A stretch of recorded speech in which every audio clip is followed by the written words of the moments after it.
Hello, देखिए जन्माष्टमी की आप सबको हार्दिक हार्दिक शुभकामनाएं। उसके बाद देखिए अब आपका बचा है, सी पार्ट बचा है इतिहास की जानकारी के स्रोत। इतिहास की जानकारी के स्रोत का आपका सी पार्ट बचा हुआ है। सी पार्ट बचा हुआ है, आप उस पर ध्यान दीजिए अब। ठीक है, सी पार्ट पर ध्यान देना है आपको। सी पार्ट में क्या है आपका? पुरातत्विक साक्ष्य। ठीक है, पुरातत्विक साक्ष्य। एक सेकंड रुकिए, एक सेकंड बस, थोड़ा माइक सही कर लूँ मैं। ओके, आइए पुरातत्विक साक्ष्य में देखिए आपका क्या है। पुरातत्विक साक्ष्य आपका मैंने ए वी सी 3 पार्ट में बांटा था इतिहास की जानकारी के स्रोत। तो जिसमें आपका ए और बी कंप्लीट हो गया, सी आज की वीडियो में आपका कंप्लीट हो जाएगा। सी में क्या था आपका? पुरातत्विक साक्ष्य। अब पुरातत्व क्या है? जैसे ही पुरातत्व में क्या है? पुरातत्व क्या? पुरानी वस्तु है, जैसे अभिलेख, सिक्के, भवन निर्माण कला, मूर्तियाँ आदि।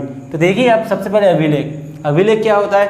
अभिलेख एक पत्थर होता है, इससे लंबा सा खंभे की तरह होता है, जिस पर गुदा हुआ या खुदा हुआ टाँकी हथौड़ा से लिखा जाता था कुछ, उसको ही अभिलेख बोलते हैं। अभिलेख अलग अलग सम्राट ने अलग अलग लिखवाए हुए हैं, सारे सम्राटों ने अपना अपना अलग अलग लिखवाया हुआ है। जिसका शासनकाल आया उसने अपने शासनकाल में लिखवाया था। तो आपको शुरू से पढ़िए, मैं आपको बताता जा रहा हूँ। देखिए अभिलेख, सर्वाधिक प्राचीन अभिलेख भोगजखोई, एक भोगजखोई है, भोगजखोई जगह पर है, एशिया माइनर नामक, उसका नाम है एशिया माइनर। भोगजखोई स्थान पर भोगजखोई अभिलेख एशिया माइनर नामक स्थान से 1400 ईसा पूर्व प्राप्त हुआ है। इस अभिलेख पर वैदिक काल, जो वैदिक काल के देवता इंद्र देवता थे, इंद्र व वरुण आदि के नाम खुदे हुए हैं। जो 1400 ईस्वी में मिला है आपको, सबसे पहले उस पर क्या मिला है? वैदिक काल के देवता जो इंद्र भगवान और वरुण देवता माने गए हैं, उनके नाम लिखे हुए खुदे हुए मिले हैं, उस पर गुदे हुए मिले हैं। फिर अगली हेडिंग देखिए, अगला पॉइंट देखिए आप। अगला पॉइंट क्या है आपका? अभिलेखों के अध्ययन को, यानी किसी चीज़ का पढ़ाई करते हैं, जैसे कि आप हिस्ट्री का अध्ययन करते हैं, हिस्ट्री के अध्ययन को हिस्टोलॉजी कहा जाता है। ऐसे ही आप देखिए अभिलेखों के अध्ययन को पूरा लेखा शास्त्र, यानी पहले लिखा गया पूरा लेखा शास्त्र, इपिग्राफी कहा जाता है। साइंस की भाषा में बोला जाए तो इपिग्राफी कहते हैं। ठीक है, सबसे अधिक संख्या में प्राचीन अभिलेख सम्राट अशोक के समय में मिले हैं, जो 3री शताब्दी ईसा पूर्व से हैं। सबसे ज़्यादा अभिलेख कहाँ मिले? अशोक सम्राट के समय काल के मिले हैं। सबसे पहले कहाँ पर? अशोक सम्राट के समय काल के मिले हुए हैं। ठीक है ना, अशोक समय। अब अशोक जब मैं पढ़ाऊंगा आपको तो उसमें अलग से पढ़ाया हुआ है अभिलेख, तो वहाँ पे मैं डिटेल में पढ़ाऊंगा आपको। यहाँ पे आपको इतिहास की जानकारी के स्रोत से परिचय कराया जा रहा है, तो आप परिचय होइए। देखिए अगला पॉइंट, अशोक के अभिलेख मुख्यतः खरोष्टी लिपि तथा आयरामाइक लिपियों में मिले हैं। जो अशोक था, अशोक का अभिलेख केवल 2 भाषाओं में लिखे गए, एक खरोष्टी था, एक आपकी लैंग्वेज खरोष्टी थी, खरोष्टी, दूसरी लिपि थी आपकी आरामाइक लिपि। ये किस तरह लिखी जाती थी मैं आपको अभी बताऊंगा आगे। अब देखिए आप अभिलेख जान लीजिए, अभिलेख कौन कौन से हैं। और यहाँ अभिलेख बहुत सारे हैं, लेकिन आपके लिए 5 मैंने लिखे हुए हैं एमपी जेल प्रहरी के लिए, बहुत इंपॉर्टेंट है। प्रयाग स्तंभ अभिलेख, ये कहाँ पर है? ये अभिलेख है। ठीक है, आप हेडिंग डालिए, एक साइड अभिलेख, एक साइड शासक। ठीक है, अभिलेख प्रयाग स्तंभ अभिलेख किसके समय काल का है? समुद्रगुप्त के काल का है। ठीक है, फिर देखिए ग्वालियर अभिलेख, ग्वालियर अभिलेख किसका है? प्रतिहार नरेश भोज का है, और ग्वालियर प्रतिहार नरेश भोज के लिए जानी जाती है। फिर देखिए हाथी गुम्फा अभिलेख किसने बनवाया था? खारवेल ने बनवाया था। कलिंग के राजा, कलिंग जो वर्तमान में उड़ीसा बोल सकते हैं आप, कलिंग को बोल कह सकते हो, है ही है वो। फिर जूनागढ़ अभिलेख, जूनागढ़ गिरनार जो रुद्रदामन ने बनवाया था, वेरी वेरी इंपॉर्टेंट है, बहुत ज़्यादा पूछा जाता है। मंदसौर अभिलेख, मंदसौर इसलिए आपके लिए इंपॉर्टेंट हो जाता है जो एमपी से संबंधित है, यशोवर्मन मालवा नरेश ने बनवाया था। इससे आगे का पॉइंट मैं आपको अभी पढ़ा रहा हूँ।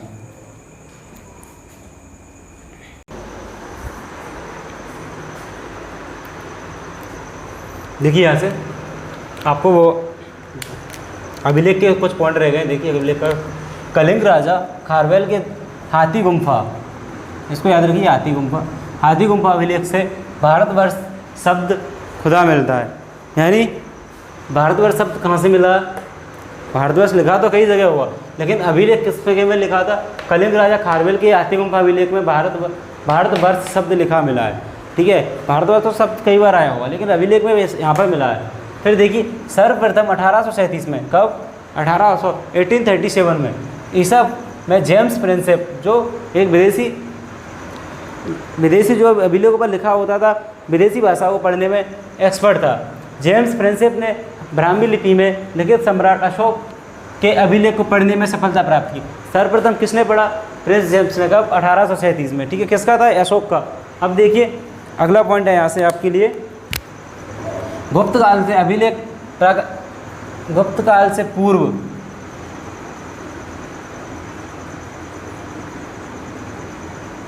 से पूर्व अभिलेख प्राकृत भाषा में लिखे जाते थे। तो जो पहले लिखे जाते थे गुप्त काल से पहले, वो प्राकृत भाषा में लिखे जाते थे। फिर देखिए गुप्त काल तथा इसके बाद पाए गए अभिलेख अधिकतर संस्कृत भाषा में, पहले गुप्त काल से पहले कहाँ लिखा जाते थे? प्राकृत भाषा में लिखे जाते थे, प्राकृत भाषा में लिखे जाते थे।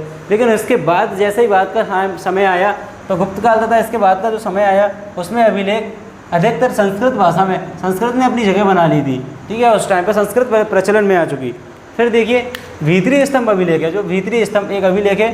भीतरी स्तंभ अभिलेख से सर्वप्रथम भारत पर होने वाले हूण आक्रमण बहुत सारे हुए, लेकिन हूण आक्रमण कहाँ से मिलता है? भीतरी स्तंभ अभिलेख से जानकारी मिलती है हूण आक्रमण की। ठीक है ना। फिर देखिए गुप्त सम्राट भानुगुप्त, जो गुप्त सम्राट थे भानुगुप्त जी, गुप्त सम्राट भानुगुप्त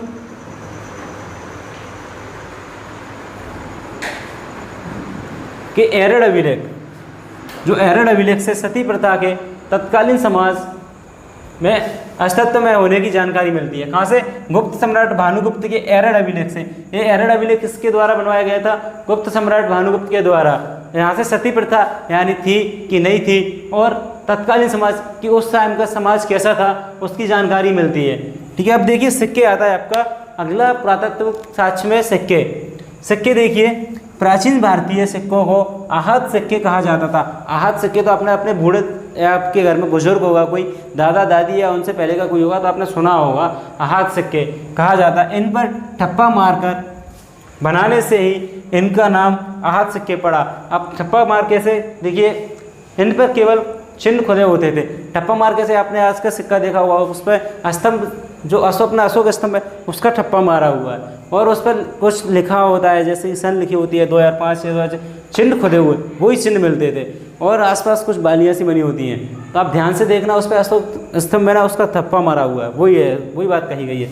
फिर अगला देखिए यहाँ से, यूनानी शासक, जो यूनान के शासकों ने सर्वप्रथम सिक्कों पर लेख एवं तिथियां स्क्रीन करने की शुरुआत की। सर्वाधिक प्राचीन भारतीय प्राचीन सिक्के 5वीं सदी ईसा पूर्व से प्राप्त होते हैं। जो भारत के सबसे पुराने सिक्के हैं वो 5वीं ईसा सदी से प्राप्त होते हैं। जो सिक्कों पर लिखने की कला, जो उस पर लिखा जाता था 2005, तिथि 2005 लिखा जाता था, या लेख में कुछ लिखा जाता था, हिंदी में भी कुछ लिख सकते थे, वो कहाँ से स्टार्ट हुई? यूनान से स्टार्ट हुई। अब यूनान से, अब आगे पॉइंट देखिए, थोड़ा मैं बता देता हूँ आपको, सिक्कों में अभी बता देता हूँ सिक्का। ठीक है,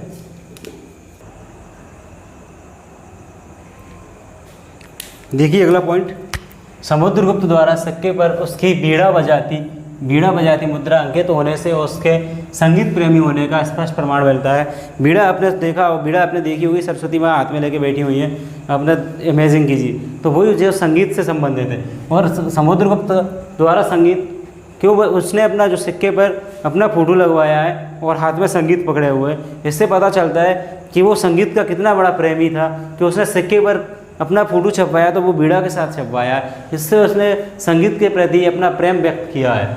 ठीक है, फिर देखिए अगला पॉइंट है इसका, सर्वाधिक स्वर्ण सिक्के गुप्त काल में प्राप्त हुए हैं। सर्वाधिक सोने के सिक्के, यानी सोने के सिक्के किस काल से प्राप्त हुए? गुप्त काल में। और सर्वाधिक सिक्के उत्तर मौर्य काल में। इसमें सोने की बात नहीं कही गई है, चाहे चांदी का, सोने का, तांबे का या पीतल का, किसी भी प्रकार का सिक्का सबसे अधिक कहाँ? उत्तर मौर्य काल में प्राप्त हुआ है। ठीक है ना। फिर देखिए सर्वाधिक शुद्ध सोना, यहाँ पर सोने की बात कही गई थी, सिर्फ सोने की बात, यानी उसमें कुछ भी मिला के बना सकते हो आप। और यहाँ पे बात कही गई है शुद्ध सोने की बात कही गई है यहाँ पर। सर्वाधिक शुद्ध स्वर्ण मुद्राएं कुषाण काल में जारी हुई है। सर्वाधिक शुद्ध यानी शुद्ध 24 कैरेट वाला। फिर देखिए अगला हेडिंग है आपकी अभिलेख में, पुरातत्व साक्ष्य में स्मारक एवं भवन निर्माण।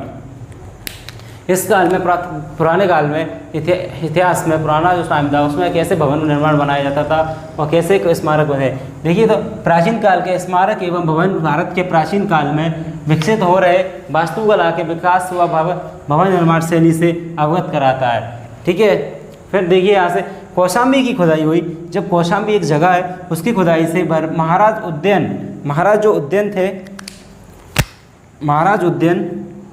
महाराज उद्यान के राजप्रसाद का अवशेष मिला है। अब पहले राजा महाराज हुआ करते थे, पता नहीं कौन सा प्रसाद था जो हजारों 500 सालों तक दबा रहा और उसके अवशेष मिल गए। खाने वाला तो नहीं होगा, यकीनन खाने वाला होता तो खराब हो जाता। प्रसाद यानी कुछ जड़ी, वो पहले मोती दे दिया करते थे, सोना दिया करते थे, मोती प्रसाद के रूप में दिया करते थे, खुश होकर देता था राजा, तो उससे शायद उसी का अवशेष मिला होगा, उसी की बात कही गई है। फिर देखिए पाटलिपुत्र आपने पढ़ा हुआ, चंद्रगुप्त मौर्य से संबंधित है, पढ़ाऊंगा आगे। पाटलिपुत्र की खुदाई में चंद्रगुप्त मौर्य के काल के लकड़ी को बने महल का ध्वंसावशेष मिला है। ध्वंसावशेष माने अधजला मिला है, अधजला लकड़ी का महल बनवाया होगा किसी ने, और वो चंद्रगुप्त मौर्य, उससे पता चला गया है कि पद्धति से पता चला है कि वो चंद्रगुप्त काल का है, चंद्रगुप्त मौर्य के काल के समय का है वो, इससे जानकारी मिलती है। फिर देखिए जो उत्तर भारत था अपना, उत्तर भारत यानी ऊपर का भारत, मैपिंग में देखिए अगर ये भारत है आपका तो यहाँ से ऊपर का उत्तर भारत, नीचे का दक्षिण भारत है। ठीक है ना, तो उत्तर भारत में नागर कला शैली, उत्तर भारत में मंदिर बनाने की 2 शैलियाँ थी। एक नागर शैली थी, दूसरी द्रविड़ शैली थी। तो उत्तर भारत में नागर शैली का उपयोग होता था, जबकि वह दक्षिण भारत में द्रविड़ शैली का उपयोग होता था। ठीक है, और नागर व द्रविड़ शैली दोनों को मिला दिया जाए तो उसके मिश्रित रूप को बेसर शैली कहा जाता है, जिसका उपयोग पूरे भारत में होता है, मध्य भारत, दक्षिण भारत और उत्तर भारत में। ठीक है ना, और अब आपकी एक ही हेडिंग बची है मूर्तियाँ, वो और मैं अभी करा देता हूँ तो आपका पूरा हो जाएगा। ठीक है, देखिए अगली हेडिंग है आपकी मूर्तियाँ। पुरातत्विक साक्ष्य में अगली आपकी लास्ट हेडिंग है मूर्तियाँ।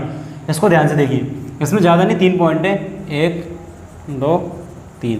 देखिए प्राचीन भारत में मूर्तियों का निर्माण काल वृहत रूप से कुषाण काल से आरंभ होता है। इन मूर्तियों पर विदेशी प्रभाव साफ दिखता है। अगर कोई विदेशी आएगा अपने यहाँ पर तो वो अपने ढंग से चीज़ें बनाएगा। कोई भी विदेशी आए, जैसे कि आप देखिए जैसे कि चाइना आता है, अमेरिका आता है, रूस आता है, तो वो अपने हिसाब से अपनी चीज़ें बनाएंगे। वो अपनी चीज़ नहीं बनाएगा, कहीं ना कहीं वो अपनी चीज़ बनाएगा तो उसमें उसके देश की छाप अलग दिखेगी, विदेशी छाप दिखेगा अलग। देखिए अगर आप कंपनी का नाम देखिए, कंपनी का नाम दिखेगा अलग, कुछ नहीं दिखेगा तो कंपनी का नाम तो दिखेगा ही दिखेगा। तो उसमें विदेशी अपना पेटेंट है उनके पास। तो जो उन्होंने अपनी मूर्तियाँ बनाई तो उस पर कुषाण उन्होंने मूर्तियाँ बनाई तो उस पर विदेशी छाप दिखा, क्योंकि वो विदेशी थे तो उन्होंने अपना प्रभाव दिखेगा उस पर विदेश का।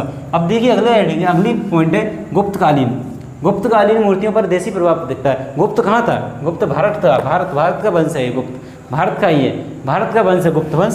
तो इस पर देशी छाप दिखेगा। अगर यहाँ का व्यक्ति कोई, अगर आप यहाँ के हो, भारत की चीज़ बनाओगे तो उस पर भारत लिखोगे ना, मेड इन इंडिया लिखोगे। मेड इन चाइना क्यों लिखोगे? तो मेड इन इंडिया है, तो मेड इन इंडिया पे मेड इन इंडिया दिखेगा। अब देखिए भरहुत, सांची, बोधगया, अमरावती में प्राप्त मूर्तियों से प्राचीन भारतीय जन सामान्य के जीवन की जानकारी मिलती है। अब देखिए मिलेगी जानकारी, क्यों नहीं? सांची किसके लिए प्रसिद्ध है? बौद्ध के लिए, बौद्ध का स्तूप के लिए सांची प्रसिद्ध। तो बौद्ध कौन थे? भारत से बौद्ध थे। तो अमरावती का भारत में, तो ये सारे स्थान भारत में है और भारत के देवताओं से फेमस है, भारत के स्मारक भवन निर्माण से संबंधित है। तो यहाँ पर भारत की छाप दिखेगी। आपको इतना समझ में आएगा होगा। इसी वीडियो के साथ आपका इतिहास की जानकारी के स्रोत समाप्त होते हैं, इतिहास का परिचय समाप्त होता है। अगला टॉपिक आपको पढ़ाया जाएगा हिस्ट्री में। अगला टॉपिक मिलेगा आपको, कुछ भी जो क्रम से होगा वो आपको पढ़ाया जाएगा, बता नहीं रहा हूँ मैं। अगला वीडियो 65 काल से स्टार्ट होगा, वो आप समझ लेना। तो आप एक काम करना, प्लीज़ सब्सक्राइब कीजिए, लाइक कीजिए और शेयर कीजिए।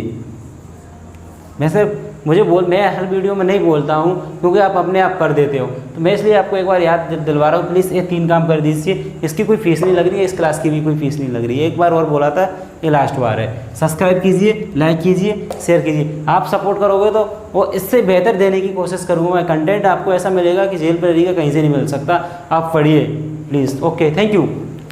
मिलते हैं अगले वीडियो में।